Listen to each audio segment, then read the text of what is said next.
As a deaf learner, being in the classroom can be difficult for 6-year-old Emerson. I have 2 children, one is hearing, one is deaf. My deaf child can't access the same education that my hearing child can. Bridget Ferguson, a mum of 2 children who are deaf, shares those concerns.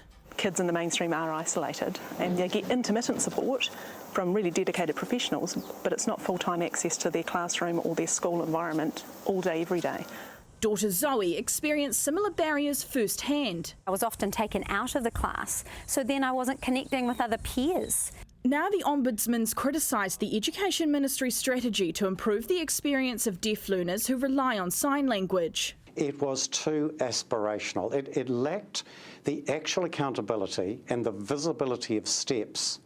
If you like, what was to be done by a certain point in time so that we could measure, or the deaf community could measure achievements.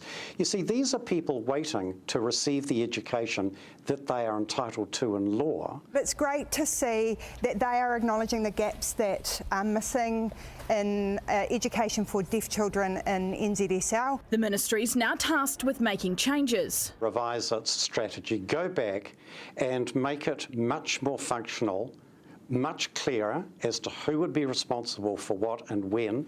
The ministry says it's accepted the Ombudsman's report and recommendations and will work to progress the development of New Zealand Sign Language in education.